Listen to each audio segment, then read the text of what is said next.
장기금리가 현 수준에 비해 더 높아져야만 한다던가, 혹은 이대로 매우 높은 수준의 금리가 유지될 것 같다는 생각이 많아지기 시작했어요. 실제로 현재 약 9조 4천억 달러의 자산을 관리하고 있는 블랙록 투자연구소의 진 보이빈 소장은 시장이 높은 금리가 유지된다는 우리의 의견에 동의하기 시작했으며, 심지어 유럽에서는 우리의 예상을 넘어서고 있다. 오르는 장기채 금리는 시장에서 거시 및 시장 변동성이 큰 새로운 체제의 리스크에 적응하고 있음을 시사한다 라고 주장했는데요. 특히 월요일 블랙록으로부터 나온 메모에 따르면 미국의 기업 이익 전망에 우리가 예상하는 거시적 타격이 반영되지 않은 것 같다. 우리가 오래 유지해온 장기 미국 국채 저비중 포지션이 금리가 오를 때 도움이 됐다. 시장이 정책 금리 측면에서 우리 견해에 동의하기 시작했지만 아직도 기간 프리미엄이 작다. 동일한 신용 또는 금리 리스크 없이 우량 채권과 수익이 비슷한 점을 감안해서 단기 국채를 선호한다 라고 말했어요. 한마디로 채권과 주식 모두 비중을 최소한으로 하고 있고 앞으로도 중기적으로 그럴 생각이라는 말인데요. 국채 가격이 하락한다는 건 금리가 오른다는 걸 의미하고, 금리가 오르면 당연히 주가는 하락할 것이라는 생각이 배경인 것 같죠. 앞으로 금리가 얼마나 오를 걸로 생각을 해야 하는 걸까요? 오늘도 아버지 모시고 얘기 나눠보도록 하겠습니다.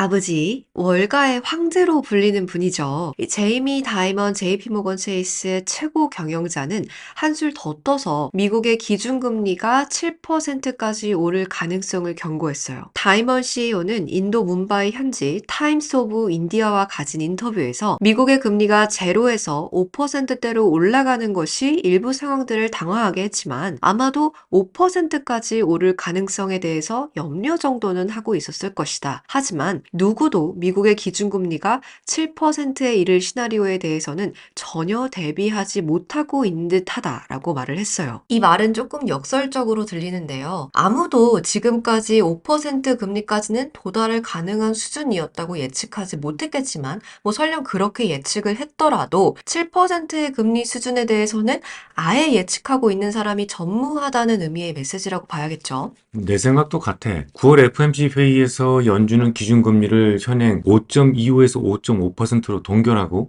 연내 추가 금리 인상 가능성을 경고했었지. 하지만 시장에서는 연준이 이번 달 FOMC 회의에서 기준금리를 동결한 만큼 기준금리 인상이 거의 마무리 단계에 접어들었다고 보고 있잖아. 하지만 다이먼은 금리가 더 오를 수도 있다는 거야. 또한 최근 시장에 대한 낙관론은 금리가 거의 막바지에 도달했다는 생각을 전제로 하고 경제가 근본적인 경기 부양책 등에 힘입어서 이 근본적인 개선 없이 좋아지는 이른바 슈가 하이에 근거할 수 있는 것이니까 조심하자는 거야. 다이먼은 기준금리가 3%에서 5%까지 오른 것보다 5%에서 7%까지 갈 때 경제에 더 고통스러운 영향을 줄 것이다. 경제 성장이 멈추거나 낮은 상황에서 물가만 오르는 스태그플레이션이 발생할 시 7% 금리는 최악의 시나리오가 될 것이다. 이렇게 경고했거든. 한마디로 앞으로 최악의 상황이 올 수 있으니까 주식을 내다 팔라는 거지. 블룸버그 통신에서도 다이먼의 말을 보도하면서 기준금리가 7%로 오른다면 미국 기업과 소비자에게 심각한 영향을 미칠 것이다 라고 지적을 했죠. 이어서 미 경제학자들은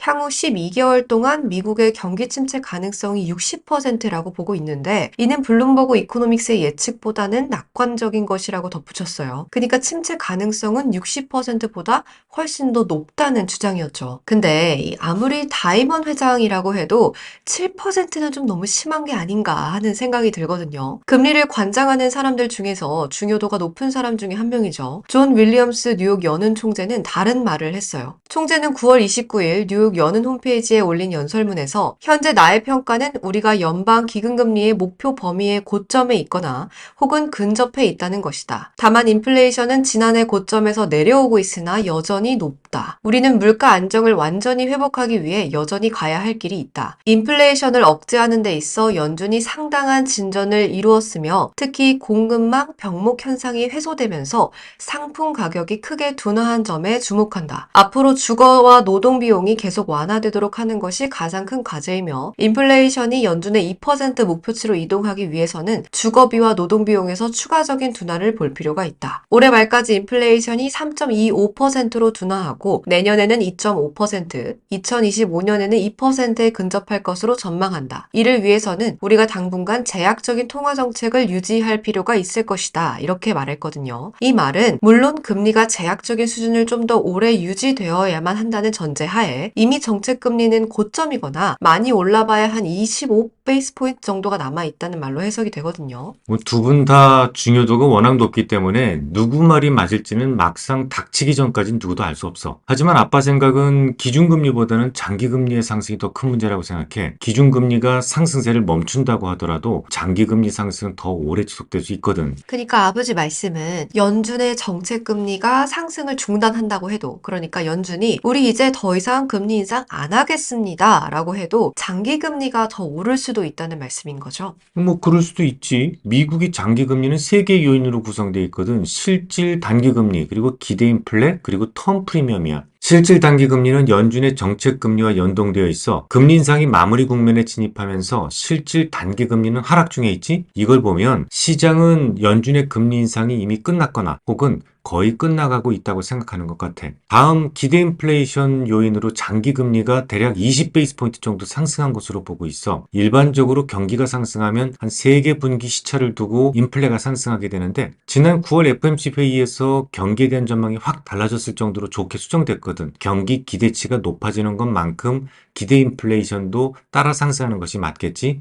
마지막으로 텀 프리미엄은 미래 불확실성에 대한 보상이야. 텀 프리미엄이라는 게 일종의 리스크 프리미엄을 말하는 거잖아요. 그렇지. 이 리스크에는 여러 가지가 있는데요. 지금 미국채에 유일하게 보이는 리스크는 장기 물가 상승이잖아요. 오늘 1억이 내년에 1억과 같은 가치일 수는 없으니까요. 그러니까 장기 기대 인플레이션의 상승으로 채권의 미래 가치에 대한 불확실성이 생긴다는 건데요. 그게 바로 텀 프리미엄이라는 말이에요. 맞아. 그 텀 프리미엄이 장기채 금리를 대략 80베이스 포인트 정도 끌어올리고 있다는 분석이야. 이 초보자들은 굳이 기대 인플레이션과 텀 프리미엄을 구분해서 볼 필요는 없어. 2007년도 10월 이후 최고치로 뛴 그 10년물 금리가 4월 초반에 도달한 장중 저점 대비 무려 100bp 이상 급등했는데 단기 기대 인플레와 장기 기대 인플레를 합쳐서 대략 100bp 정도가 반영되었다고 보는 거야. 현재 10년물을 기준으로 금리가 장중 고점 기준으로 4.6%를 이미 넘어섰지. 아빠는 여전히 기준금리는 터미널 금리 수준에 도달했다고 믿고 있고 또한 텀 프리미엄을 포함해서 대략 4.75%를 10년물의 적정한 수준, 금리 수준으로 보고 있어. 전문가들의 목소리들이 이렇게 다 판이하게 다를 수가 있나요? 이게 과연 누구 말을 따라가야 할지 좀 혼란스러운 것 같은데, 그럼 이제 처음으로 다시 돌아가서 만약에 다이먼의 예상처럼 연준이 7%까지 금리를 올리면 주식 시장은 어떻게 될까요? 지금도 증시가 금리에 아주 민감하게 반응을 하고 있다는 건 다들 알고 계시잖아요. 아니 뭐 그럼 당연히 주식시장은 좀 더 변동성 장세가 유지될 가능성이 커지게 될 거야. 적어도 기준금리가 고점에 다다랐다는 판단이 서야 미국의 빅테크 등이 강세로 전환될 것이기 때문이겠지. 어느 누구도 5% 수준의 금리를 예측조차 하지 못할 때 다이먼이 거의 혼자 5% 이상의 금리를 전망했었기 때문에 그의 생각을 전혀 무시할 수는 없어. 뭐 글쎄 모르겠다 나도. 이번에도 그의 생각이 적중할진 잘 모르겠어. 사실 다이먼 회장은 경기 침체가 오고 주식시장도 조정을 받게 될 것이다 라는 말을 올 초부터 했었잖아. 하지만 주가는 어땠어? 상승했죠. 그렇지. 그의 주장이 지금까지 무조건 100% 맞았다고 볼 수는 없어. 게다가 앞서 네가 말했던 존 윌리엄스와 함께 연준의 3인방 중에 한 분인 마이클 바 연준 부의장은 지난 2일 뉴욕 포어캐스트 클럽 주최 행사 참석에 앞서서 미리 준비된 연설문에서 이렇게 이야기한 적이 있어. 현 시점에서 가장 중요한 질문은 올해 추가 금리 인상이 필요한지 아닌지가 아니라 우리가 목표를 달성하기 위해 충분히 제약적인 수준의 금리를 얼마나 오랫동안 유지할 필요가 있는지 있다. 나는 그것에는 한동안 시간이 걸릴 것으로 본다. 이렇게 설명을 했어. 이 말은 뭐야? 그러니까 금리를 더 올리지 않는 대신 오랜 시간에 걸쳐 높은 금리를 유지할 것이다라는 말이 되거든. 연준에서 중요도가 높은 사람들이 이미 제약적 금리 수준에 와 있다고 얘기를 하는데 그렇게 되면 다이먼이 주장하는 7% 금리와는 너무 괴리가 커서 말이야. 솔직하게 말하자면 지난주 10년물 금리가 4.5%를 막 넘어섰을 때 두 종목 정도를 고객들을 위해 제공하는 모델 포트폴리오에 추가했었거든. 나는 10년물 기준 4.75%를 적정한 수준으로 보았지만 종목에 대한 추가 매수는 적어도 4.5%를 넘어설 경우 할 수 있을 것이다 라면서 추가 매수를 좀 지양해 왔었어. 하지만 다이먼의 발언 이후 추가 매수는 재차 중단된 상태야. 아무래도 중요도가 높은 사람의 발언을 무시할 수는 없기 때문이지. 하지만 다른 주요 인물들의 발언과 완전히 대치되고 있기 때문에 아빠도 계속해서 증거 자료들을 수집하고 있어. 아빠 생각이 좀 더 확고하게 수정되기 전까지는 종목의 추가적인 편입에 조금 더 신중을 기하려고 해. 그럼 정리를 한번 해볼게요. 시장에서는 장기 금리가 더 높아져야 한다던가 혹은 높은 금리가 유지될 거라는 생각이 좀 많아지기 시작했어요. 심지어 JP모건의 다이먼 회장은 기준금리가 7%까지 오를 가능성을 경고했죠. 미셸 보먼 연준 이사 역시 2일 캐나다에서 예정된 연설에 앞서 내놓은 발언에서 인플레이션을 제때 2%로 되돌리기 위해 추가 금리 인상이 필요할 것으로 계속 예상하고 있다고 말을 했는데요. 하지만 뉴욕 연은 총재와 마이클 바 부의장은 이들과 조금 다른 말을 했죠. 기준금리 인상이 멈추더라도 장기금리는 계속 상승하고 또 그 상태가 오래 지속될 수도 있다는 것이 가장 주목해야 할 점이라고 생각을 합니다. 거의 유일하게 5% 수준의 금리를 예측했던 다이먼의 말대로 기준금리가 정말 7%까지 올라갈지는 아직 누구도 알 수 없지만 그의 말대로 된다면 당연히 시장은 다시 흔들릴 수밖에 없겠죠. 우선은 아버지 말대로 조금 더 확실한 증거가 나오기 전까지는 종목의 추가 편입은 조심조심 신중하게 하실 필요가 있겠네요. 그럼 오늘도 유익한 시간 되셨길 바라고요. 다음 시간에도 유익한 이야기 나누고 싶으시다면 좋아요, 구독, 댓글, 알람까지 아시죠? 그럼 안녕.